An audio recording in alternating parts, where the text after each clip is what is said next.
एक व्यक्ति बड़ा शील स्वभाव वाला, क्योंकि होता है ऐसा, बड़ा शील स्वभाव वाला व्यक्ति, शादी होगी, शादी होने के बाद पत्नी जी घर में आ गई, लेकिन दुर्भाग्य से पत्नी जो थी वो कुछ थोड़ी अलग विचारों की थी। जिस दिन से वह घर में आई थी 5-7 साल इतने रहा, 2-4 बच्चे भी हो गए, लेकिन घर की लड़ाई खत्म नहीं हुई। और ये बहुत सी को आदत होती है औरतों को, हमारी माताओं बहनों को। अगर वो खास कर तो खाना खूना बना रही, कुछ भी करें, चाहे कुत्ते को गाली देनी पड़े, लेकिन वे कहेंगे जरूर। लड़ाई होती रही घरों के अंदर। एक दिन उस बेचारे के मन में आया, भाई कोई फायदा नहीं, मैं पूरा दिन काम करता हूं, परिवार के लिए कमाता हूं, और घर आता हूं तो कोई एक गिलास पानी का नहीं पूछता। इस जिंदगी का कोई फायदा नहीं है, इससे तो निकलना बेहतर है। निकल करके चल दिया। चलते चलते काफी दूर निकला, जा करके एक उसको मकान नजर आया। जंगल के अंदर ही मकान था। उस मकान के अंदर एक औरत रहती थी, उसके पास में काफी आदमी रहते थे। जब वहां पे रहते रहते उसके पास गया, बोले प्रधान जी, मैं इस तरह से अपने घर को छोड़ के चला, मेरे घर के अंदर मेरी पत्नी इस तरह की है और मेरे साथ में बड़ा नरक जीवन है, मेरे सामने सिर्फ 2 रास्ते हैं, या तो मैं जान दे दूं, अन्यथा मैं निकल तो आया ही। बोले भाई जान देना कोई हल नहीं है, आप हमारे पास रहो, जहां इतने रह रहे आप भी रहो, हमारे पास में काम है, आपको काम करो, पैसा भी मिलेगा, घर भी मिलेगा, रोटी और कपड़ा भी मिलेगा। मैं ही रहने लगा। रहते रहते 1.5 साल उन बातों को बीत गया। जब 1.5 साल बीत गया तो वो कहते हैं ना, आप जैसे महापुरुष के अपना घर 100 कोस से भी दिखता है, लेकिन मैं कहता हूं अपना घर 10,000 कोस से भी चले जाओ, वहां भी दिखेगा। 100 कोस तो बहुत दूर की है। आप यहां बैठे हुए हो, आप यहां बैठे हुए हो, चाहे आप दिल्ली से आए या राजस्थान से आए, कहीं से भी आए, अपने घर को आप यहीं से देख सकते हो।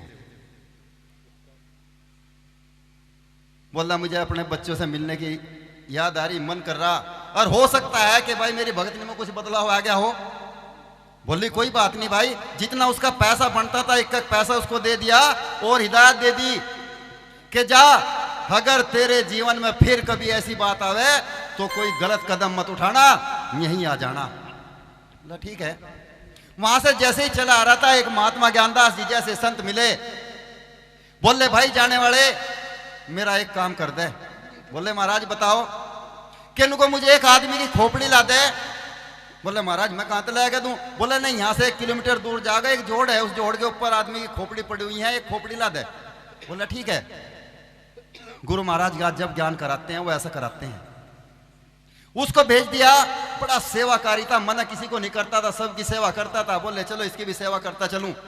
वहां जाकर के देखा, जोड़ पे हजारों खोपड़ियां उसके अंदर पड़ी हुई थी, हजारों। उसने खड़ा होकर के विचार किया, और ये मैं भाई सबके लिए बता रहा, इसीलिए मैं कहता हूं गुरु दया करे तो काग्य से हंस बना दें, वो इसलिए इसी तरह हंस बनाते हैं। विचार करना इस बात के ऊपर, यहां ना करो तो घर में लौट करके करना। जब वहां जाकर के विचार किया, भाई खोपड़ियां तो बहुत सारी हैं, अगर मैं यहां से लेके गया और महाराज जी ने नु कह दिया, नुको या तो औरत की आदमी की ही नहीं, मेरी तो मेहनत बेकार हो जाएगी। खोपड़ी नहीं ठाई, चला आया, वापसी आ गया। वापसी आके महात्मा जी के पास आया। बोला महाराज जी खोपड़ी तो बहुत सारी हैं, एक मुझे नहीं पता कौन सी आदमी की और कौन सी औरत की है। बोले बिल्कुल सही रास्ते पे जा रहा। उसको एक यंत्र दिया, बोले इसको लेकर के जा और इसको ऐसे लगा करके देखना, जो आदमी की होगी वो तुझे नजर आ जाएगी। बोला ठीक है। उसको लेकर के वहां गया। जाकर के उसने जब उसको लगा करके देखा, उसमें जितनी खोपड़ियां थी, कोई आदमी, कोई क्या नाम कुत्ते की, कोई गधे की, कोई घोड़े की, कोई भैंस की, कोई कुतिया की, इस तरह नजर आई। 1-2 खोपड़ी आदमी की कुल नजर आई। हम सब जितने बैठे हुए, बुरा मत मानना, ये प्रारब्ध का खेल है। प्रारब्ध के अवगुणों को, प्रारब्ध के खेल को केवल सदगुरु काट सकते हैं, जो इसको हंस बनाने की क्षमता रखते हैं। हर एक सदगुरु के बस की बात भी नहीं है, हर एक सदगुरु के बस की बात नहीं है, कोई वो लाखों करोड़ों में एक होता है। खैर कोई बात नहीं। उसको जो आदमी की नजर आई उसको लेकर के आया, बाबा जी को दी, लो महाराज, लेकिन वो बाबा जी का जुगाड़ अपनी जेब में लगा लिया, वो नहीं दिया। उसे लेकर निकल गया। अब जाने के बाद घर गया। घर जाकर के बच्चे थे छोटे छोटे, 2 बच्चे खेल रहे, 1-2 बाहर गए स्कूल में गए होंगे। एक बच्चे ने पहचान लिया पिताजी आगे, एक बच्चा भाग गया। अब जो प्रधान नहीं थी वो बेचारी पड़ोसन का बैठने जा रही थी, भाग गया। माँ माँ खाक पिताजी आगे, बोले उसकी नाश गई की मौत नहीं आई अभी, वो मरा नहीं कहीं सी। फिर यहीं आ लिया, वहां से उठ कर चली, उसकी रील चालू हुई टापरी कोड वाली। और वह जब तक वहां बैठी आके पानी का गिलास तक नहीं पूछा, दुर्भाग्य है, पानी का गिलास तक उससे नहीं पूछा, उसकी वो रील चालू रही। बड़ा जोर पड़ा। मैं कम से कम 1.5 साल के अंदर आया, 1 गिलास पानी का तो भर कर दे सकती थी ये, लेकिन इसमें कोई बदलाव नहीं है।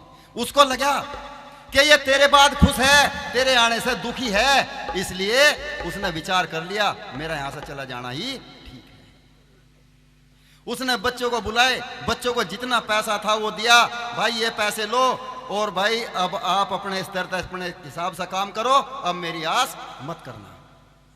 उठ करके चला, लेकिन जैसे ही उल्ला सा लिया, वो बाजी वाला जुगाड़ याद आ गया। बोले यार तुझे देख क्या है। अब उसने जो उसे लगा करके ऐसे देखा उल्ले से में होके, वो उसे औरत नजर नहीं आई, वो उसे कुतिया नजर आई। बोला इसको शरीर तो इंसान का मिल गया, शरीर तो औरत का मिल गया, लेकिन जो प्रारब्ध इसका है वो इसका झोंका तू भास आज तक भी नहीं छूटा। इसलिए सत्संग के अंदर जो कोई जीव आता है, सतगुरु महाराज जैसा भी जीव, अब आपने विचार कर लो, एक आप विचार करना, बहुत से मेरे भाई बुरा मत मानना, दारू पी के नाली में मुदियों पड़े रहे हैं, कूड़ी में मुदियों पड़े रहे हैं। नाली में मुंह देना किसका भाई, किसका काम है? सूर का? अपने आप बता दिया सूर का है। अर्थात आदमी का शरीर मिल गया, लेकिन जो प्रारब्ध है यही, इसी से पहचान कर लेना कि कौन व्यक्ति किस हिसाब का है। शरीर तो आदमी का मिल गया, लेकिन प्रारब्ध आज भी वही है, इसका कोई दोष नहीं है। वहां से निकल के चला गया। जाने के बाद जिस औरत के पास था, बोली आ गया भाई? इनको जी हाँ, बड़ी जल्दी आ गया। बोला बस आ गया, हमारा अब जाने का भी नहीं। बोला कोई बात नहीं, रो। उसने उसको भी लगा करके देखा, इसे भी तो देख, तू इतनी सेवा करती है। वो कहते हैं नानू का काम मानू से कहें जगत में जो बच्चे देवे हंस के, माता बहनों आप ही हो, आप ही ना इन जैसे संतों को, इन जैसे महापुरुषों को नु कहा, जननी जने तो संत जन दाता या सूर, ना तो जननी बांझ रहे क्यों गवावे नूर। धन धन माता सुंदरी तन साधु जन्मे पूत, हर साधु ना जन्मती तो साहेब जाते उत। संत का मतलब ये नहीं होता कपड़े पहनने से संत हो गया, नहीं, गृहस्थी में रह करके भी अगर संत के कार्य करे तो वो भी संत हो जाता है। उसने उसको भी लगा करके देखा, और तो सब अभी नजर नहीं आई, वह उसे हंस नहीं नजर आई। बोला भाई ये तो हंसनी है। उससे बोला प्रधान नहीं है, खानों को देख, बुरा ना मानिए, मैं ये तुझे एक जुगाड़ दे रहा, तू इसे लगा के इस तरह और मुझे देख, क्योंकि अपने गिरेवान में भी तो झांक के देख लेना चाहिए ना, अपने गिरेवान में भी झांक करके देखना चाहिए, अपने गिरेवान में भी झांक के देखना चाहिए। उसने कहा, बोल ला, उसने लिया, लगा करके देखा। बोले भाई बात सुन, बुरा मत मानना, लेकिन इसे लगाने के बाद तू मुझे आदमी नजर नहीं आता। नुको और क्या नजर आऊं? नुको इसे लगाने के बाद में तू मुझे हंस नजर आवे। बोला हंस नजर आऊं? नुको हाँ। नुको तो फिर जोड़ी तो तेरी और मेरी थी, उस कुतिया के साथ मेरी जोड़ी नहीं थी। भाई जोड़ी तो उसके हंस की और हंसनी की होती है ना। अर्थात मैं इसीलिए बार बार जोर देता हूं, बार बार कहता हूं, संतों का सत्संग इसी बात के ऊपर जोर देता है, गुरु दया करें तो कागे से हंस बना दें। वे कग्गे से हंस बना देते हैं, ऐसे सतगुरु होते हैं। सत्संग का यही तो लाभ होता है। इसलिए हम सबको सत्संग के अंदर आना चाहिए, सत्संग के अंदर बैठना चाहिए। अगर सत्संग के अंदर नहीं बैठ सकते तो हमारा ये जीना भी बेकार है।